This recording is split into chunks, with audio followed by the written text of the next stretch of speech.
Hello दोस्तों, आज की वीडियो में हम लोग पढ़ेंगे पास्ट परफेक्ट टेंस। तो वीडियो को पूरा ज़रूर देखना। चलिए स्टार्ट करते हैं। दोस्तों, सबसे पहले हम लोग देखते हैं पास्ट परफेक्ट टेंस की पहचान है ऐसे वाक्य जिनके अंत में चुका था, चुकी थी, चुके थे आदि शब्द आते हैं, पास्ट परफेक्ट टेंस कहलाते हैं। एग्जाम्पल के लिए आप लोग देख सकते हैं, मैं द्वारिका जा चुका था। तो इस टेंस के अंत में चुका था शब्द आ रहा है, जिससे पता चलता है कि ये पास्ट परफेक्ट टेंस है। इसके अलावा आप ये भी देख सकते हैं, सेकंड वाला जो एग्जाम्पल है, ये एग्जाम्पल है वह चावल पका चुकी थी। तो यहाँ पर देखिए चुकी थी, इस यहाँ पर आपको पहचान में दिखाई दे रहा है, और चुकी थी यहाँ पर भी आ रहा है, यानी कि ये पास्ट परफेक्ट टेंस का टेंस है।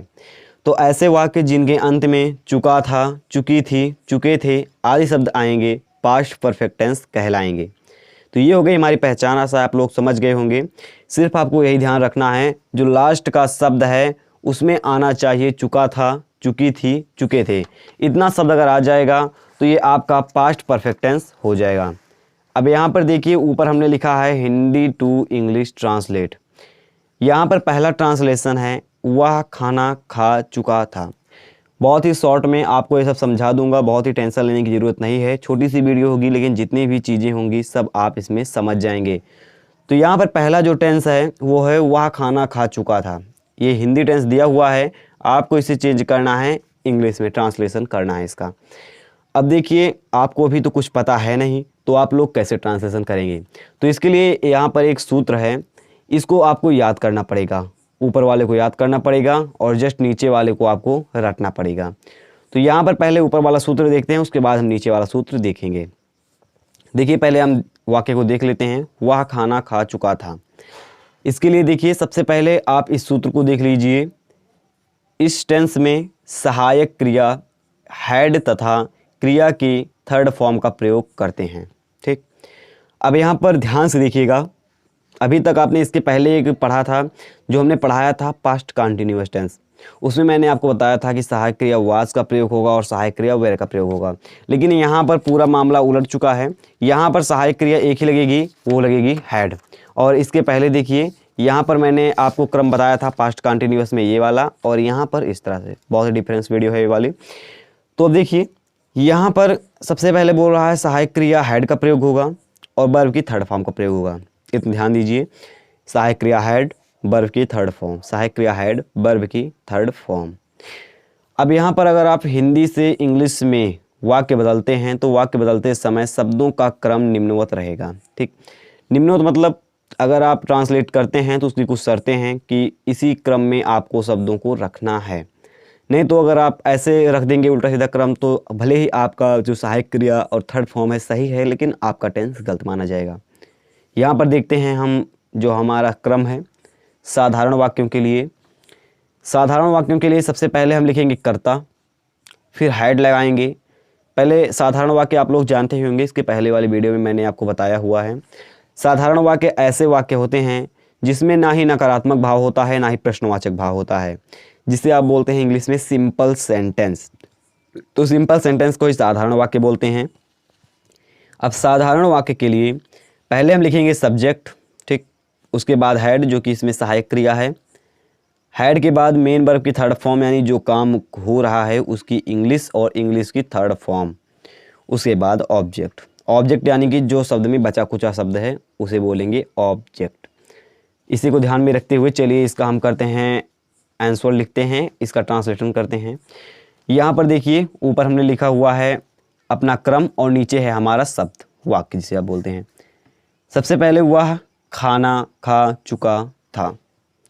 अब इसमें देखेंगे कर्ता क्या है। कर्ता यानी कि सब्जेक्ट, सब्जेक्ट यानी ही सी इट नेम, यानी कि प्रोनाउन और नाउन। इतना आप लोग जानते ही हैं, क्योंकि पास्ट परफेक्ट टेंस पढ़ रहे हैं, तो प्रेजेंट टेंस में मैंने आपको सब कुछ बताया हुआ है। तो यहाँ पर सब्जेक्ट है हमारा ही, ठीक, ही यानी कि वह। इसके बाद हम लगाएंगे सहायक क्रिया हैड, हैड लग गया। उसके बाद देखेंगे मेन वर्ब की थर्ड फॉर्म, कार्य क्या हो रहा है, तो कार्य भोजन करने का हो रहा है, यानी कि खाने का कार्य हो रहा है। तो खाने के लिए हम मोस्टली यूज करते हैं टेक, और टेक सेकंड फॉर्म होती है टुक, थर्ड फॉर्म होती है टेकन। तो मेन वर्ब की थर्ड फॉर्म टेकन, टेक की थर्ड फॉर्म होती है टेकन। देखिए थर्ड फॉर्म आपको रटना पड़ेगा, बिना रटे ये सब नहीं आती हैं। टेकन हो गया। अब यहाँ पर देखिए सब्जेक्ट भी हो गया, ये देखिए हैड भी लग गया, मेन वर्ब की थर्ड फॉर्म भी हो गई। बचा है ऑब्जेक्ट अभी यहाँ पर।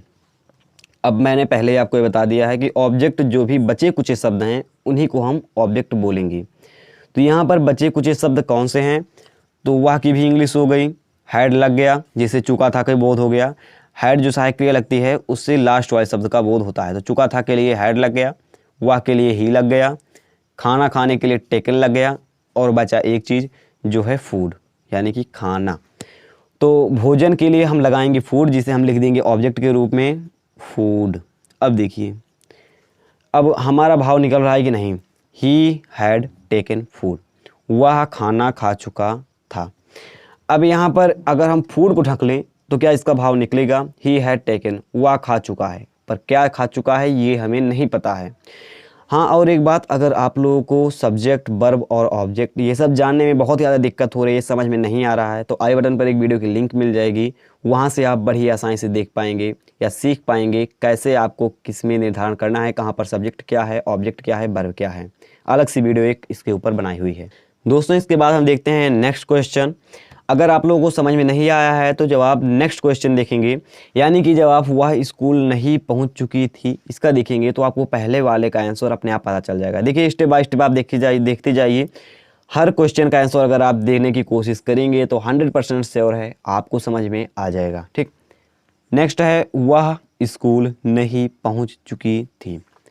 यहाँ पर हम देखेंगे subject I mean noun and pronoun. तो प्रोनाउन यहाँ पर है वह, चुकी थी है यानी कि स्त्रीलिंग है, फीमेल है, तो फीमेल के लिए वह की इंग्लिश होती है सी। अब इसके बाद देखिए सब्जेक्ट लग गया हमारा, अब लगाएंगे हम यहाँ पर हैड, सी हैड। अब देखिए एक आपके साथ प्रॉब्लम हो गई, वह स्कूल नहीं पहुँच चुकी थी। इसके पहले आपने देखा पॉजिटिव टेंस था, अब यहाँ पर आपको निगेटिव टेंस मिल गया। अब निगेटिव टेंस के लिए क्या करेंगे, हैड के बाद सिंपली नॉट बढ़ा देंगे। अभी तक आप क्या करते थे, नॉट नहीं लगाते थे। अगर नॉट है या ये नकारात्मक शब्द है तो हैड के बाद नॉट भी लगा देंगे, जिससे आपका जो टेंस है ये नकारात्मकता का बोध कराने लगेगा।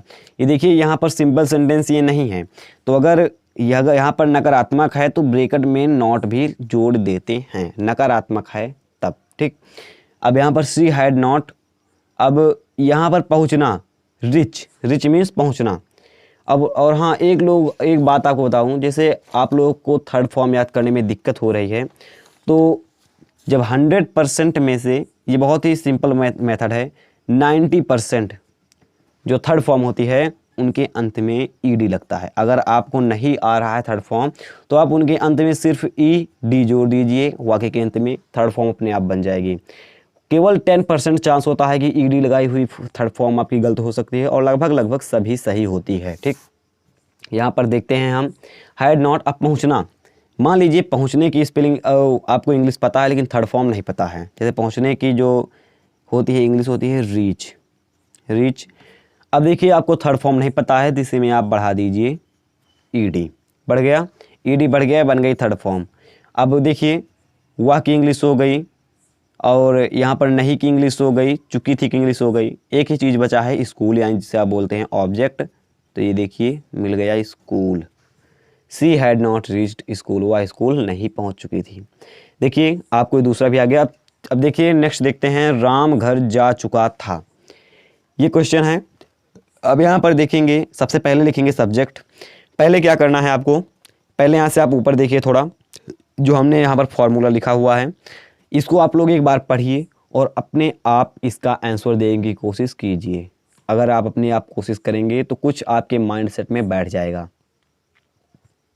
कोशिश कर ली। अब देखिए मैं भी करता हूँ, आप अपने आप मिलाइएगा कि आपका जो आंसर है राइट था या रॉन्ग। सबसे पहले लिखेंगे सब्जेक्ट है यहाँ पर राम। मोस्टली सब्जेक्ट पहला वाला वर्ड होता है, तो राम पहला वर्ड है, इसीलिए सब्जेक्ट है राम। अब इसके बाद घर, अब लगाएंगे सब्जेक्ट के बाद हैड, राम हैड जाना। ठीक, मेन वर्ब की थर्ड फॉर्म, यहाँ पर नेगेटिव नहीं है तो नॉट नहीं बढ़ाएंगे, मेन वर्ब की थर्ड फॉर्म यूज करेंगे जाना। गो मीन्स जाना, go went gone. Ram had gone. अब देखिए राम घर जा चुका था, मेन वर्ब की थर्ड फॉर्म हो गई। ऑब्जेक्ट तो कहीं पर जाने के लिए टू लगाते हैं, had gone to home. House भी आप कर सकते हैं, आसान है। ठीक, अब देखिए एक बार फिर से देखते हैं। सबसे पहले सब्जेक्ट, फिर हैड, फिर मेन वर्ब की थर्ड फॉर्म। अगर नकारात्मक शब्द है तो हैड और मेन वर्ब की थर्ड फॉर्म के बीच में नॉट बढ़ाएंगे, और नहीं है तो नॉट नहीं बढ़ाएंगे। मेन वर्ब की थर्ड फॉर्म और प्लस में लास्ट में जो भी शब्द का आंसर, यानी कि जो भी शब्द की मीनिंग आपने नहीं लिखी है उसी को लिख देना, उसी को आप बोल देंगे ऑब्जेक्ट। इतना समझ गए। अब एक क्वेश्चन और है, यहाँ पर हम देखते हैं इस क्वेश्चन को, मैं क्यों पढ़ चुका था। अब इसे मैंने आप लोगों को पहले भी बताया है कि अगर क्वेश्चन वर्ड आ जाता है बीच में तो क्वेश्चन वर्ड के साथ जो हैड होता है, हैड को उठाकर हम लिख देते हैं पहले, सब्जेक्ट के पहले। तो यहाँ से हो जाता है कट और यहाँ से आ जाता है हैड पहले, यानी कि सहायक क्रिया जो है पहले आ जाती है और सारी चीज़ें वैसी की वैसी रहती हैं। मैं क्यों पढ़ चुका था, तो पहले हम लिखेंगे क्वेश्चन वर्ड। क्वेश्चन वर्ड मैं की इंग्लिश होती है व्हाई, व्हाई, फिर लगाएंगे हैड, व्हाई हैड। अब देखिए क्यों पढ़ चुका था, अगर हम नहीं बढ़ा देंगे तो देखिए मैं क्यों नहीं लिख देते हैं बीच में, मैं क्यों नहीं पढ़ चुका था। थोड़ा अब जान आ गई इस शब्द में, मैं क्यों नहीं पढ़ चुका था। तो पहले लिखेंगे व्हाई हैड, तो क्वेश्चन वर्ड फिर हैड, फिर लिखेंगे सब्जेक्ट, सब्जेक्ट है आई। अब देखिए हैड तो यहाँ पर चला गया, तो जो नॉट है ये हैड की जगह पर आ जाएगा, क्योंकि हैड के बाद लगता था। तो हैड को हमने भैया यहाँ से कर दिया कट्टम कुट्टम, तो इसको तो हटाए नहीं, तो ये आ जाएगा इसकी जगह पर, व्हाई हैड आई नॉट। अब पढ़ चुका था, चुका था कि इंग्लिश यहाँ पर हो गई हैड, क्योंकि हो गई व्हाई, और यहाँ पर हैड और मैं, ये देखिए मैं की इंग्लिश हो गई आई, नहीं की हो गई नॉट। अब यहाँ से चुका था कि इंग्लिश हो गई हैड और क्योंकि हो गई व्हाई, आई नॉट। अब देखिए एक चीज़ यही बाकी है, पढ़ना, रीड रेड, रेड बोलते हैं, read red, red spelling same होती है, रेड बोलते हैं इसे। तो why had I not read, something आप कर सकते हैं, आई नॉट रीड माई बुक या कुछ भी। तो आशा है आप लोग कुछ समझ गए होंगे। आपको क्या करना है, केवल यही याद करना है कि इसमें क्रम कैसे करेंगे। इसके पहले मैंने आपको एक वीडियो बना कर दी हुई थी, ये वाली पास्ट कंटिन्यूअस टेंस की है ये, तो इसमें आप लोगों को काफ़ी अच्छा रिस्पांस रहा। अगर कोई दिक्कत है तो फिर से आप इस वीडियो को देख सकते हैं, और अगर कोई भी आपको इस वीडियो में प्रॉब्लम हो रही है तो आप लोग कमेंट करके भी ज़रूर बता दीजिएगा, जिससे कि अगली आने वाली वीडियो में उस प्रॉब्लम को छुटकारा मिल सके, यानी कि आपको अच्छी तरह से समझा सकूं। आने वाली वीडियोज़ में मैं फिजिक्स के भी कुछ टॉपिक कवर करने वाला हूं, तो वीडियो को पूरा अंत तक देखते रहिएगा। जितनी भी वीडियोज आती हैं चैनल पर नए हो सब्सक्राइब कर लीजिएगा। और हाँ, जाते जाते आप एक ले लीजिए अपना होमवर्क। होमवर्क है, क्या आप समझ चुके हैं, पास्ट प्रेजेंट परफेक्ट टेंस का है, इसका आपको आंसर देना है। सोच समझकर आंसर दीजिएगा, कमेंट कीजिएगा। आपका होमवर्क है, क्या आप समझ चुके हैं। दोस्तों आपको वीडियो कैसे लगी कमेंट करके जरूर बता देना, और अगर आपको वीडियो अच्छी लगी हो तो वीडियो को लाइक कर देना, सारे चैनल पर नए हो सब्सक्राइब कर देना और बेल आइकन को प्रेस कर देना। तो मैं मिलूंगा आपको ऐसे किसी नेक्स्ट वीडियो में। जय हिंद।